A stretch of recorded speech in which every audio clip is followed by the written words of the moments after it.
78 Ford. Okay. But this is totally electric. It's been converted. All us kids who grew up in internal combustion engines, we like the hot rod, but you have a new generation of kids grew up with computers and iPhones, and they're hot rodding electrics. Ford makes what they call a crate motor. It's about $4,500. You drop it in. Obviously, you make allowances for your batteries and whatnot.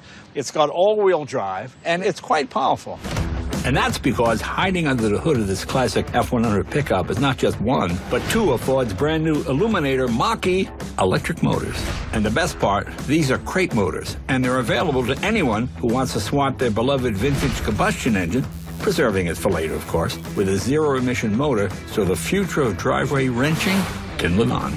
But it looks good, doesn't it? Sure does, man. Feel like going for a ride? I'd love to. Why don't you drive? Hop All in. right. Thank you, pal. The nice thing about this is you can outrun the Secret Service. And thanks to the Illuminator's 480 horsepower and 634 pound-feet of torque, the Secret Service will most likely be eating our dust. Factor in this thing's amazing interior and all-new digital display with its zero carbon emissions, and you have yourself one ultra-modern classic hot rod. What do you think of this idea? I think this is incredible. Taking old cars and retrofitting. I really do. It's a new hot rod.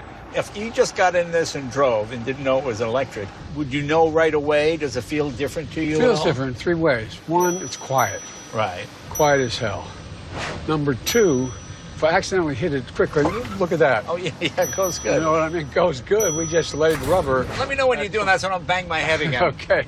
25 miles an hour. And it's like, holy God, where did that come from? You have that instant torque. Isn't it amazing? Instant. And the third thing is, everything seems to me to be a quicker response. Right. This is the only time you get to drive is when you're with me. It is. It's the God's truth. I know, it's funny. And I miss it. I know. Every once in a while, I take the Corvette out of the garage and just run up and down the driveway. Yeah, that's why I never would run for president. It's just, you can't drive. Man. You can't. Okay, so maybe he can't drive anymore, but from the looks of things, he's been staying pretty busy as president trying to push his Build Back Better agenda. And Congress has helped him along by churning out bills aimed at helping rejuvenate the economy while also addressing critical climate change and other important infrastructure issues. But electric vehicles definitely remain at the forefront. Because electric cars are a big part of your climate bill, aren't they? A gigantic part. Yeah. It's also part of what people don't realize, is part of the infrastructure bill, building the highways and the like.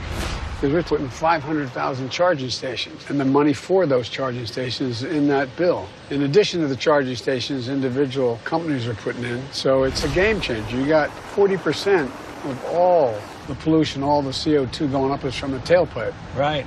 And imagine if we just changed that.